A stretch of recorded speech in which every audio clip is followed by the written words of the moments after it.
জান্নাতে কেউ অসুস্থ হবে না। জান্নাত হবে চির যৌবন, চির যৌবনা। ওখানে আমরা যুবক থাকবো, প্রত্যেকে 33 বছরের যুবক যুবতী হয়ে জান্নাতে ঢুকবো। বিষ্ণু ইসলাম বলেন, আহলুল জান্নাতি জুরদা ওয়া মুরদা ওয়া আবনাউ সালাসিন ওয়া সালাসিন। জান্নাতে যারা যাবে শুভ্র দাড়িবিহীন, প্রত্যেকে হবে 33 বছর বয়সের। ওই যে 33 বছর বয়সে একবার ঢুকলেন, আর বয়স বাড়বে না, ওইটাই চিরকাল ওই বয়স পাবেন। জান্নাতের আরেকটা ফিচার হচ্ছে নো ফ্রাস্ট্রেশন, কোনো চিন্তা নাই, দুশ্চিন্তা নাই, হাইপার টেনশন নাই, সজীব প্রাণবন্ত। সুবহানাল্লাহ। এবং জান্নাতের সবচাইতে গুরুত্বপূর্ণ ফিচার হচ্ছে there will be no death in জান্নাত। জান্নাতে আপনার আর মৃত্যু হবে না, মৃত্যুর বিদায় হবে। তার মানে আপনি অমর হবেন। তাহলে আপনি চির সুস্থ, চির সবল হবেন জান্নাতে, চির যুবক থাকবেন, প্রাণবন্ত থাকবেন, আপনি অমর হবেন, আপনি জান্নাতে মরবেন না। জান্নাতীরা যখন জান্নাতে যাবে, ফেরেশতারা ডেকে বলবে, ইয়া আহলাল জান্নাতি ইন্না লাকুম আন তাসিহু ফালা তাসকামু আবাদা। জান্নাতীরা চিরকাল সুস্থ থাকবা, অসুস্থ হবা না। ইন্না লাকুম আন তাশিব্বু ফালা তাহরামু আবাদা। তোমরা শাবাব থাকবা, বুড়া হবা না। ওয়া ইন্না লাকুম আন তাহইয়াউ ফালা তামুতু আবাদা। চিরকাল বেঁচে থাকবা, মরবা না। এবং সেদিন জান্নাতে মৃত্যু দেয়া হবে, মৃত্যু দেয়া হবে। ইউতাল মাউতু বিকাবশিন আমলাহ। একটা ছাগলের আকৃতিতে মৃত্যুকে আনা হবে। ফায়ুযবাহুল মাউত, মৃত্যুকে জবাই দেয়া হবে। এবার জান্নাতীরা তাকিয়ে থাকবে, ফেরেশতারা বলবে, ইয়া আহলাল জান্নাতি খুলুদুন ফালা মাউত। এ জান্নাতীরা চিরকাল এই জান্নাতে থাকবে। তাহলে জান্নাতের ফিচার পাইছেন? এখন কোন বোকা যদি এই ফিচার দুনিয়ায় খোঁজে, পাবে? পাবে না। কারণ দুনিয়ার ফিচার আলাদা। দুনিয়ার ফিচার কি? এই দুনিয়াতে বিপদ আসবে, কষ্ট আছে দুনিয়াতে, হতাশা আছে, ভয় আছে, অসুস্থতা আছে, বার্ধক্য আছে, এবং এই দুনিয়ার একটা এক্সপায়ারি ডেট আছে না? দ্য ডে ইউ ডাই, যেদিন আপনি মারা যাবেন, এটা আপনার এক্সপায়ারি ডেট। চলে যেতে হবে, চলে যেতে হবে। এই পৃথিবীতে মৃত্যুর অস্তিত্ব আছে। সবকিছু থমকে দিয়ে, আপনাকে চমকে দিয়ে মৃত্যু চলে আসবে, ঠিক কিনা বলেন? তাহলে এগুলো হচ্ছে দুনিয়ার ফিচার। এই দুনিয়াতে বিপদ আপদ, কষ্ট, ঝুঁকি, স্ট্রাগল, বার্ধক্য, অসুস্থতা, এগুলো নিয়ে আমাদেরকে টিকে থাকতে হয়। এটা দুনিয়ার ফিচার, মিলায় ফেললে হবে না। জান্নাতের ফিচার একটা, দুনিয়ার ফিচার আরেকটা। দুনিয়াতে কষ্ট থাকবে, বিপদ আপদ থাকবে। এই দুনিয়ার ফিচারটা আল্লাহ তাআলা কোরআনের একটা আয়াতে খুব চমৎকার ভাবে উল্লেখ করেছেন। সেটা দিয়েই আমি আলোচনা শুরু। আল্লাহ তাআলা বলছেন, অবশ্যই অবশ্যই আমি তোমাদেরকে পরীক্ষা করব, ভয় দিয়ে, ক্ষুধা দিয়ে, সম্পদের ঘাটতি দিয়ে, আতঙ্ক দিয়ে, প্রাণনাশ দিয়ে, ফল ফসলের হানি দিয়ে পরীক্ষা করব।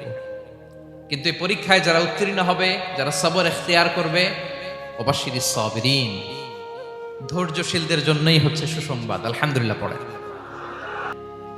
কারোর জন্য পরীক্ষা হচ্ছে সে খুব অসুস্থ, প্রচন্ড অসুস্থতা, তার জন্য পরীক্ষা। ক্যান্সারের রোগী, দুরারোগ্য ব্যাধি, ডক্টর বলছে 4th স্টেজে চলে আসছে, কয়েক মাস বাঁচতে পারে, এটা তার জন্য পরীক্ষা। আবার কারো দেখবেন যে খুব একটা অসুস্থতা নাই, অসুস্থতার ঝামেলা নাই, কিন্তু তার দারিদ্রতা আছে, তার আর্থিক অনটন, এটা তার জন্য পরীক্ষা।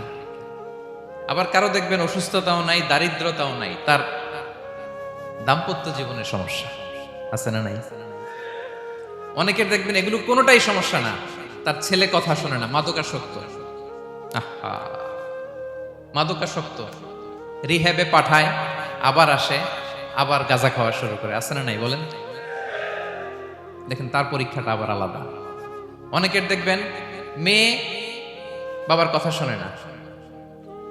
আবার অনেকের দেখবেন যে ব্যবসায় সমস্যা, লসের পর লস, লাভ উঠাতে পারে না।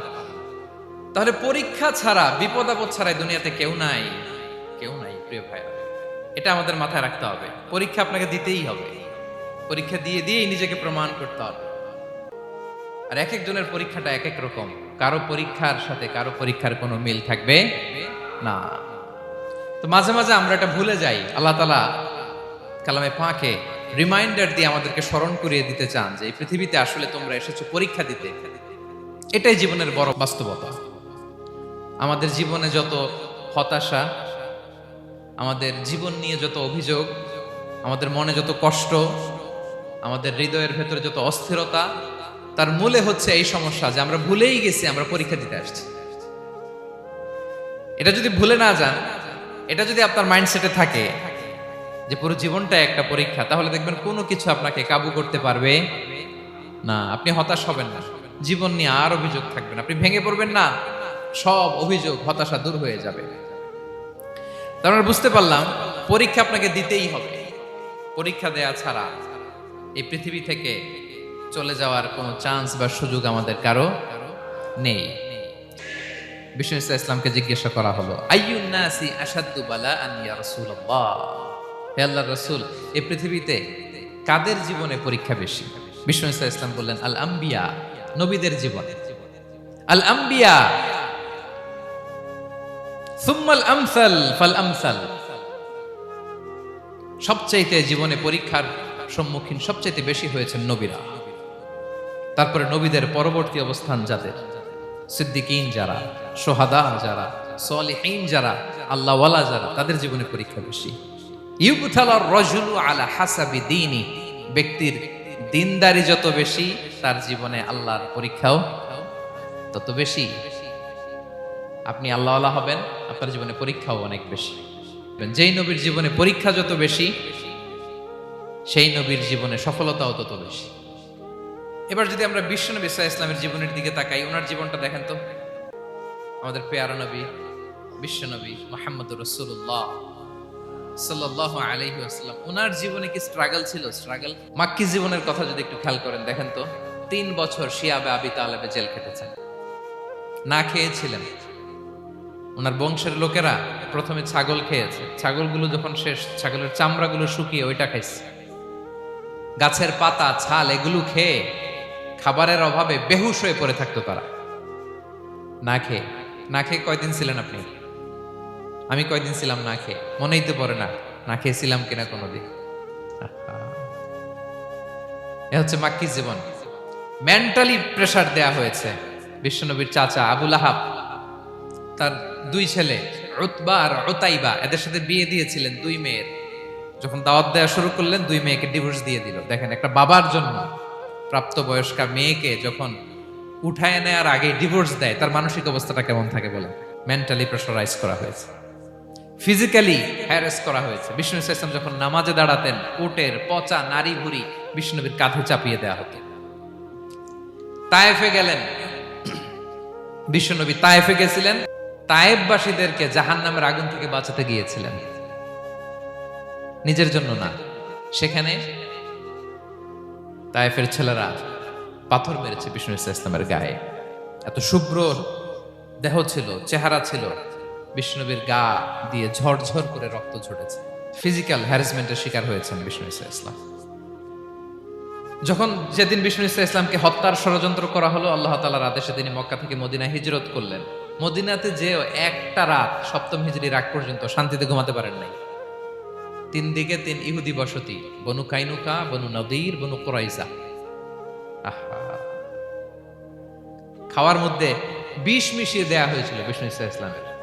বাজুর, খাসির বাজুর রান পছন্দ করতেন। এক ইহুদি মহিলা বিষ্ণু ইসলামের ওই রানের মধ্যে বিষ মিশিয়ে দিয়েছিল। ওই বিষের যন্ত্রণায় মৃত্যুর আগ পর্যন্ত বিষ্ণুনবী কাতরাতেন, এবং উনি ইন্তেকালের সময় ওই বিষের ব্যথা যন্ত্রণাতেই ইন্তেকাল করেছেন। বিষ্ণুনবীর ইন্তেকালটা শাহাদাতের ইন্তেকাল ছিল। বিষ্ণু ইসলাম বলেছেন, ওই যে খায়বার এলাকার ওই মহিলা যে আমার খাবারে বিষ মিশিয়েছিল, সেই বিষের যন্ত্রণা, বেদনা, কষ্ট আমি অনুভব করছি। প্রিয় ভাইয়েরা, তাহলে আমরা কি বুঝলাম? বিশ্বনবীর জীবনে পরীক্ষা ছিল কি ছিল না? আমাদের উপায় আছে? আমরা বাঁচতে পারবো এই বিপদ আপদ, পরীক্ষা, ঝঞ্ঝাল থেকে? বাঁচতে চাইলেও বাঁচতে পারবো? পারবো না। ইমাম মালিক আলাইহি রাহমা নাম শুনেছেন? ইমাম মালিক, ওনার জ্ঞান থেকে লাখো লাখো মানুষ উপকৃত হয়েছে, কোটি কোটি মানুষ উপকৃত হয়েছে। মদিনার রাস্তায় রশি দিয়ে ওনাকে টেনে হিচড়ে এক এলাকা থেকে আরেক এলাকায় নিত জালেম বাদশারা। ইমাম মালিক আলাইহি রাহমা। ইমাম আহমদ ইবনে হাম্বল উনাকে বেত্রাঘাত করা হতো, চাবুক দিয়ে পেটানো হতো। আমাদের মাযহাবের ইমাম আল ইমাম আল আযম আবু হানিফা আলাইহি রাহমা, উনাকে কারাবন্দী করা হয়েছিল। তার মানে দেখেন, যত বড় বড় স্কলার, যত বড় বড় মাশায়েখ, এমনকি আম্বিয়া আলাইহিমুস সালাম, উনারাও পরীক্ষা বিপদ আপদ থেকে রেহাই পাইছে। তাহলে আপনি আর আমি পাবো? বলেন তো। জীবন মৃত্যু দিয়ে তোমাদের জীবনকে সাজানো হয়েছে এজন্য, যাতে করে তিনি তোমাদের পরীক্ষা করতে পারেন। কি করতে পারেন? তোমাদের মধ্যে কে সৎকর্মে অগ্রগামী, কে কাজে ভালো, আমলে ভালো, এটা দেখার জন্য। বেসিকলি আল্লাহর দেখার প্রয়োজন নাই, আমাদেরকে দেখানোর জন্য এই পরীক্ষার আয়োজন। আমি ভালো করবো না খারাপ করবো এটা আল্লাহ জানে না? তো ওনার পরীক্ষা করা লাগে কেন? কথা বলেন। আমি জান্নাতি না জাহান্নামী এটা আল্লাহ জানেন না? বেসিকলি আমাদেরকে জানানোর জন্য এই পরীক্ষার আয়োজন। কাদেরকে জানানোর জন্য? মানে তুমি জেনে যাও তুমি জান্নাতি না জাহান্নামী, আমি ভালো করেই জানি। এই পৃথিবীতে এই পরীক্ষার আয়োজনের প্রধানতম কারণ হচ্ছে যাতে করে আমরা বুঝে যেতে পারি যে আমরা কোথায় যাব, জান্নাতে না জাহান্নামে। প্রিয় ভাইয়েরা, ধৈর্য এটা এমন একটা গাছ যে গাছের সারা গায়ে কাটা, কিন্তু এই গাছের ফলটা বড় সুস্বাদু। আই রিপিট, আমি আবারও বলছি, ধৈর্য এটা এমন একটা গাছ যে গাছের সারা গায়ে কাটা, কিন্তু ফলটা বড় মিষ্টি, ফলটা বড় সুস্বাদু। সবাই ধৈর্য ধারণ করতে পারে না।